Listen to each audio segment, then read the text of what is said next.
É que eu falo, né? Depois de um tempinho, tá bom? Lagoa Nova, Paraíba. Altitude 530 metros. Cidade situada no Brejo Paraibano. Pirauá FM.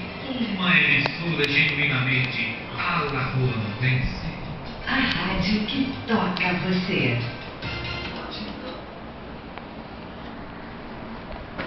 Eu vejo que você vai fazer distância de janeiro, sou muito obrigado.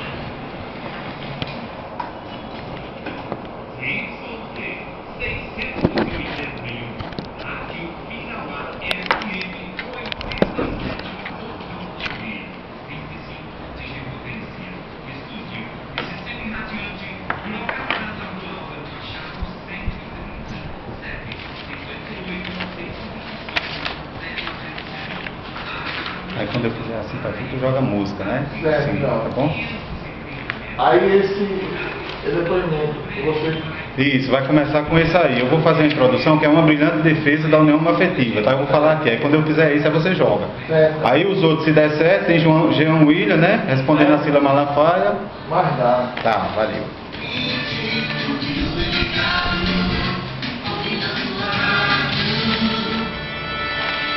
Pirauá FM.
Nas escolas, nas ruas, campos, construções, caminhando e cantando e seguindo a canção.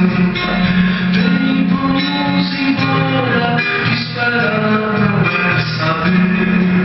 Quem sabe faz a hora, não espera acontecer. Vem, vamos embora, esperar não é saber. Quem sabe faz a hora, não espera acontecer. Muito boa tarde a todos os rádio ouvintes da Pirauá FM aqui de Alagoa Nova. Boa tarde, Wendel, nos trabalhos técnicos. Boa tarde a todos que fazem o assentamento Emanuel Joaquim aí em Vaca Brava. Boa tarde a todos os LGBTs de Alagoa Nova que residem no campo e na cidade. A partir de agora, a gente começa a apresentar o programa sobre a diversidade sexual, cidadania e fé cristã, né? É uma plataforma nova, né, que a gente vem debatendo com a comunidade homoafetiva de Alagoa Nova, né?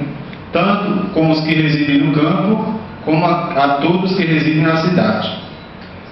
Portanto, um programa inclusivo, né, onde a gente quer agradecer inicialmente à Rádio Pirauá FM por proporcionar esse momento inclusivo aqui em Alagoa Nova. Combater todo e qualquer tipo de discriminação. O nosso movimento, que é novo, está chegando agora em Alagoa Nova, chama-se Diversidade Católica, é uma associação em construção ainda. No mês de outubro de 2011, no dia 30, aconteceu na comunidade Nossa Senhora Aparecida a primeira parada gay de Alagoa Nova, né? Foi um evento coletivo, né? Organizado por uma comissão formada por Ivon, por João Gari, por Samara Hilda do assentamento Emanuel Joaquim e por mim, na apresentação deste programa hoje, Carlinhos, entre outros e outras companheiras.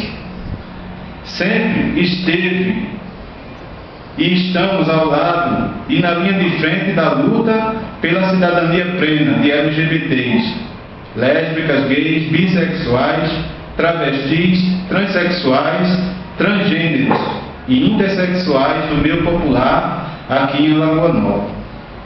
Em 1995, a Agenda dos Direitos Civis de LGBT e da união entre pessoas do mesmo sexo no debate nacional. Manifestamos agora aqui publicamente o desejo político de criar estrutura governamental na Prefeitura Municipal de Alagoa Nova para efetivar políticas afirmativas dos direitos LGBTs. Isso é o que vem já acontecendo em todo o Brasil, né? E Alagoa Nova tem 162 anos, né? E a gente não pode ficar para trás desse debate. Em 2012, é hora de avançar nessa estratégia e nossa história. Acabamos de eleger o prefeito, né, nosso prefeito, e formamos a nova Câmara Municipal do nosso município, onde esperamos a aprovação de uma legislação nova, comprometida com a agenda do respeito à diversidade sexual e da não discriminação. A homofobia é um dos principais problemas do Brasil. Milhões de pessoas sofrem cotidianamente violência verbal, violência física, discriminação de todos os tipos, agressões e até mesmo são assassinadas em virtude de sua orientação e ou identidade de gênero. A homofobia está presente nas escolas, nas famílias, nos locais de trabalho. Da piada à violência letal, as diversas e reiteradas manifestações homofóbicas fazem parte da vida da população de lésbicas, dos gays, dos bissexuais, das travestis e dos transexuais, tanto aqui de Alagoa Nova, como do estado da Paraíba, como do Nordeste e do Brasil inteiro e do mundo inteiro. O movimento LGBT no Brasil, que se organiza a partir de 1979, tem hoje uma importante força política e visibilidade social. São centenas de grupos que atuam na promoção dos direitos humanos. São cerca de 200 paradas por todo o Brasil e manifestações de orgulho LGBT, né, em todo o nosso país. Neste momento, a gente vai ouvir uma brilhante defesa da união homoafetiva que foi feita a pedido do governador do estado do Rio de Janeiro, governador Sérgio Cabral, né, ao Supremo Tribunal Federal sobre a união homoafetiva. Caminhando e cantando e seguindo a canção, somos todos iguais, braços dados. Eu, governador do estado do Rio de Janeiro, sou Luiz Roberto Barros.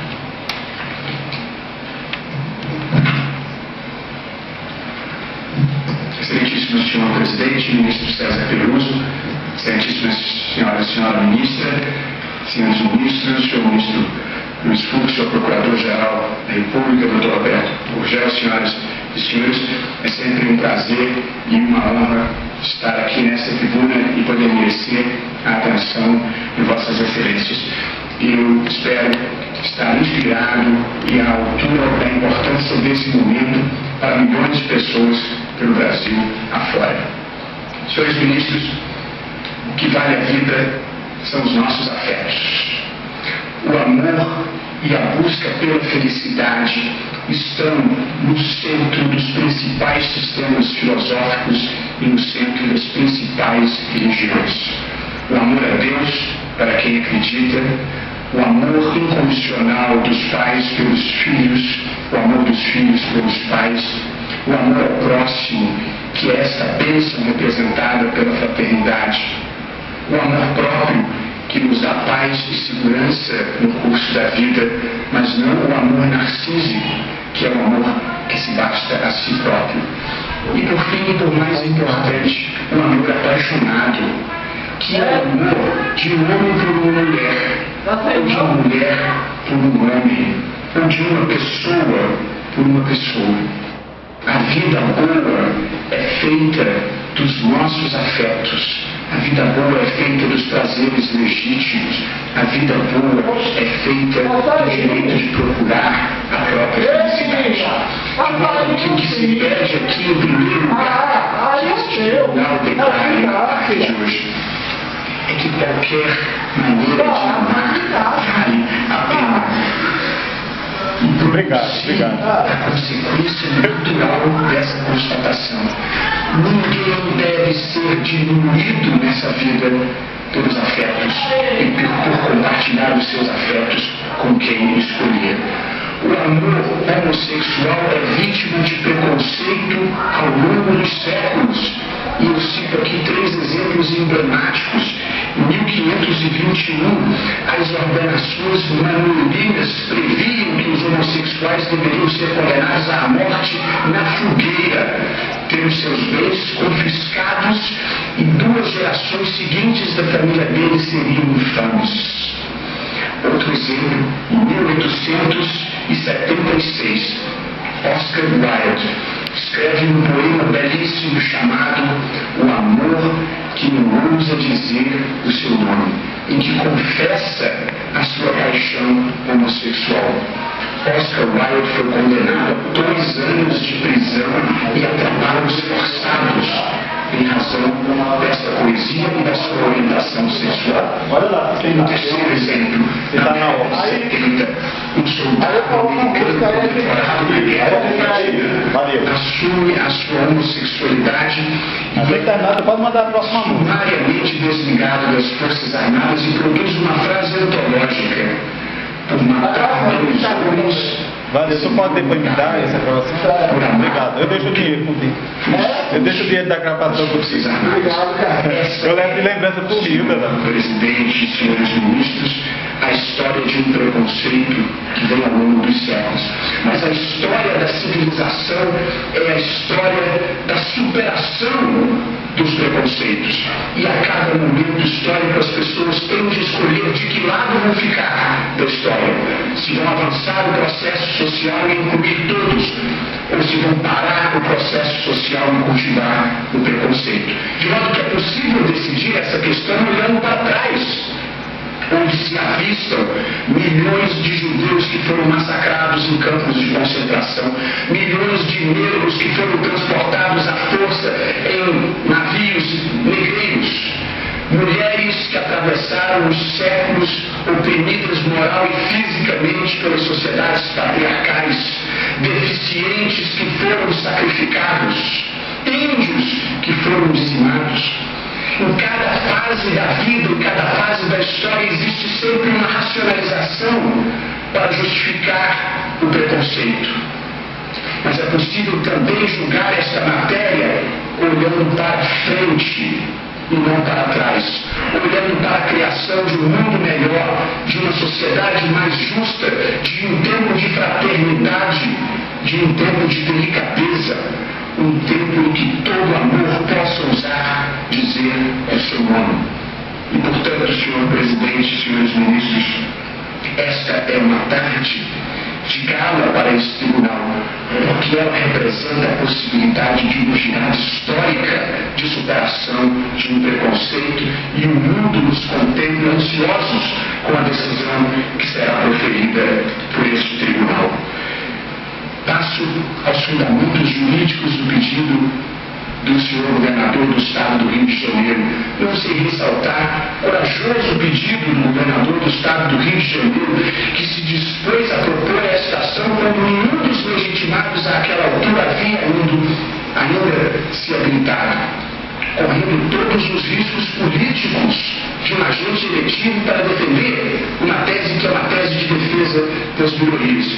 Mas certamente sabia o governador, como na frase feliz do Amir Klink, na vida não é naufrágio, é no partido.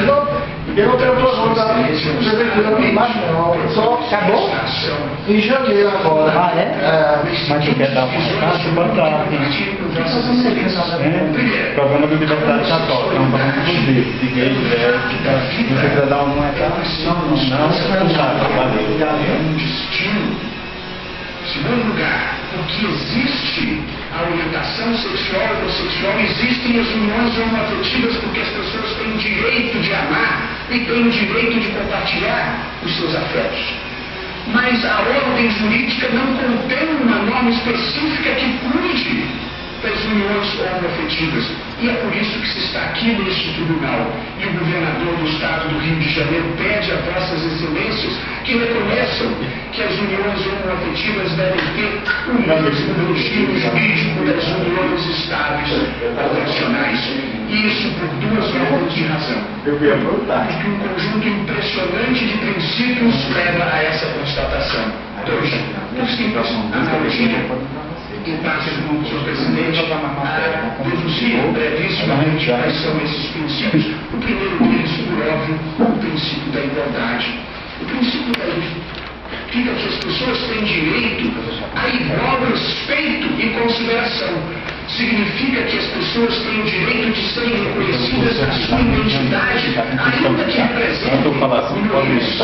Ora bem, os pressupostos de uma união estável ou homoafetiva são rigorosamente os mesmos de qualquer união estável: o afeto e o projeto de vida em comum, de modo que não reconhecer as mesmas consequências das relações homoafetivas significa depreciar essas pessoas, significa dizer que o afeto delas vale menos e que o Estado não precisa reconhecer e respeitar as suas relações e pode tratá-las com desprezo. Isso viola o aspecto mais essencial da ideia de igualdade, que as pessoas não sejam discriminadas por um fundamento fútil, sem um fundamento razoável. O segundo princípio é o princípio da liberdade. As uniões homoafetivas e a homossexualidade são fatos lícitos. A liberdade, no sentido geral, significa poder fazer aquilo que a lei não interdita. E a liberdade, na sua dimensão mais nuclear, é a autonomia privada, é o direito de cada pessoa fazer as suas valorações morais e fazer as suas escolhas existenciais. O Estado não tem o direito de interditar um direito fundamental de uma pessoa de escolher, uma pessoa maior e capaz, duas pessoas maiores e capazes escolherem onde vão colocar o seu afeto e o caminho que querem percorrer para a sua própria felicidade. E o terceiro princípio é o princípio da dignidade da pessoa humana, já lembrado pelo Dr. Gurgel, que na sua expressão mínima, compartilhada pelo mundo, significa que ninguém nesse mundo deve ser tratado como meio para a realização dos projetos alheios. As pessoas devem ser tratadas como fins em si mesmas e, consequentemente, impedir uma pessoa de colocar o seu afeto e a sua sexualidade onde está o seu desejo é o mesmo que aprisionar a alma, é instrumentalizá-la ao projeto dos outros, às metas coletivas, é impedir esta pessoa de existir na plenitude da sua liberdade de ser, querer e de pensar. Viola a dignidade da pessoa humana, impedir que ela coloque os seus afetos onde tem o seu desejo e seja respeitada por isso. Há outros princípios como o da segurança jurídica, mas eu preciso ir adiante para dizer que, ainda que não fosse pela aplicação direta desses princípios, deveria aplicar o mesmo regime da união estável à união homoafetiva por simples analogia. Não há norma expressa na Constituição, não há norma expressa na legislação ordinária, portanto não há uma lacuna normativa. A jurisprudência, então, tem oscilado. Alguns acórdãos entendem que deve se tratar como uma sociedade de fato, e outros acórdãos entendem que deve se tratar como uma união estável. Uma pergunta muito simples. Duas pessoas que cometem a sua vida num projeto afetivo, num projeto de vida em comum, elas estão numa sociedade de fato, como a barraca na feira, ou elas estão numa união estável, num projeto de vida em comum, numa entidade familiar? Só um preconceito mais inconfessável poderá deixar de reconhecer que a proximidade, a analogia maior é com a união estável. Torna-se crucial aqui enfrentar o artigo 226, parágrafo 3º da Constituição, que diz: para efeito da proteção do Estado, é reconhecida a união estável entre o homem e a mulher como entidade familiar. Esse dispositivo, senhores ministros, como saberão, foi o ponto culminante da emancipação das mulheres que eram tratadas como seres inferiores quando não fossem casadas. A mulher não casada era vítima do preconceito e este dispositivo foi a superação dessa discriminação. O tratamento da mulher não casada que vivia conjugalmente com alguém, como os senhores se lembrarão, eu me lembro, era, primeiro, direito algum, depois, alguns direitos previdenciários, depois, alguns direitos patrimoniais, até chegar à união estável. Esse dispositivo é a consagração da emancipação feminina, que passa a ter a sua relação conjugal respeitada, mesmo que não seja protegida pelo casamento. É um dispositivo de inclusão, é um dispositivo antidiscriminatório. Interpretar o artigo 226, parágrafo 3º, como sendo um fundamento para discriminar os homossexuais é trair a inspiração dessa norma, é trair o espírito da norma, é trair o fim da norma. É mais ou menos como condenar alguém com base na lei da anistia. É um absurdo completo. Portanto, esse dispositivo está aqui para incluir as mulheres e não para excluir os homossexuais e as relações homoafetivas, das quais o Constituinte não cuidou. E por essa razão, nós precisamos resolver essa questão com base nos princípios constitucionais ou na analogia. Alguém poderá dizer que esta é uma matéria que deveria ser solucionada pelo legislador ordinário, pelo Congresso, e não pelo Supremo Tribunal Federal. Seria um equívoco rematado pensar isso.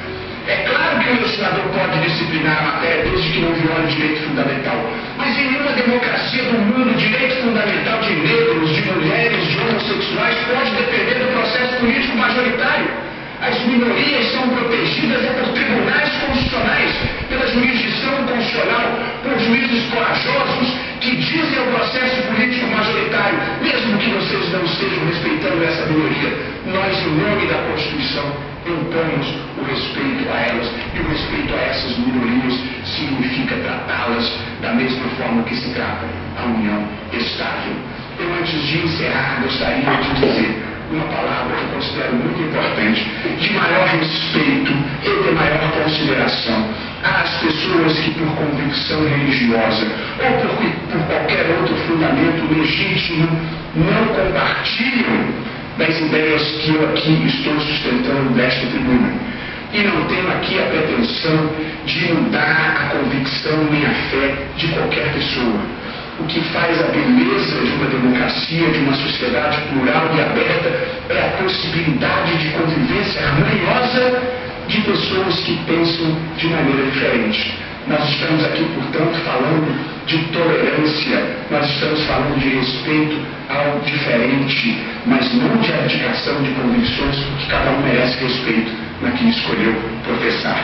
E aqui concluo, senhor presidente, com o argumento que me parece o mais importante que eu vos disse a vossas excelências até aqui, que faz aos outros e desejam que te façam. Eu tenho, alguns dos senhores saberão, um filho de 12 anos que está entrando na puberdade.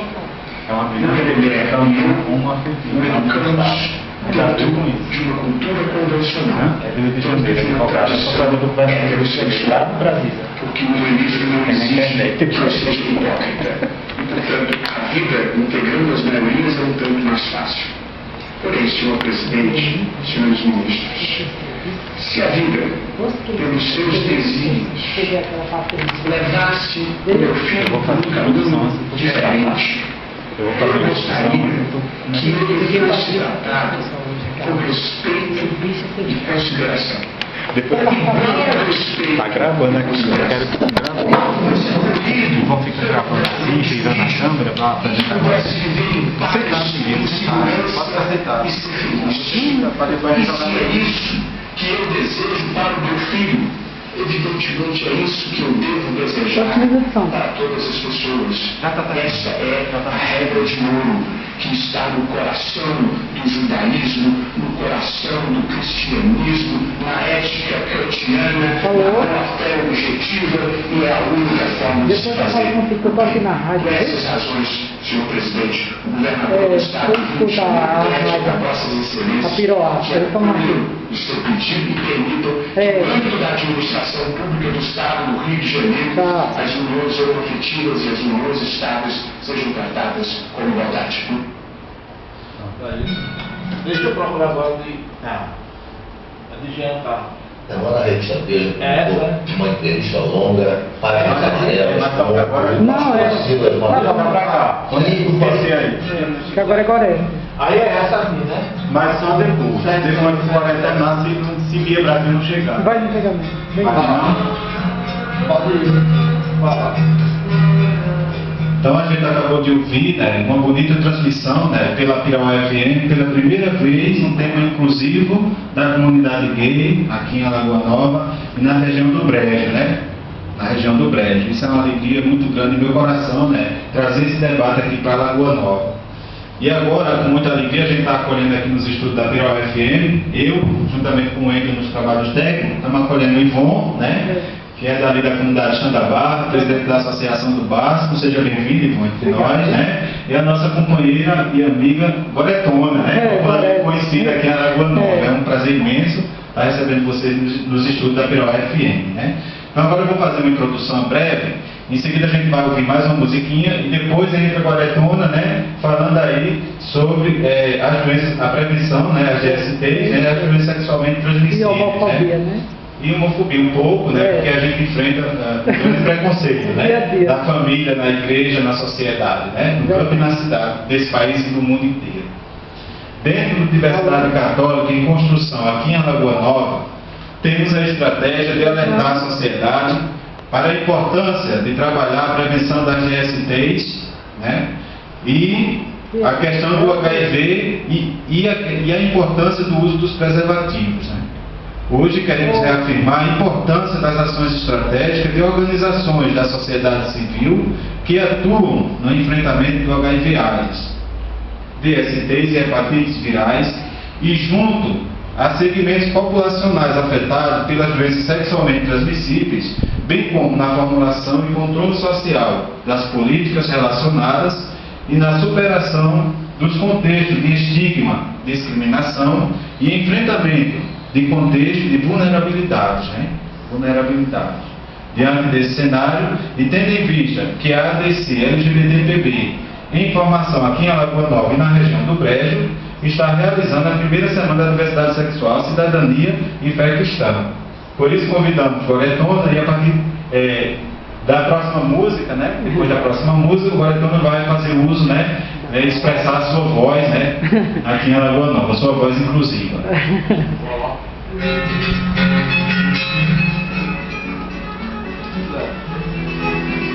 Tá ótimo. Eu tenho talento aqui até demais.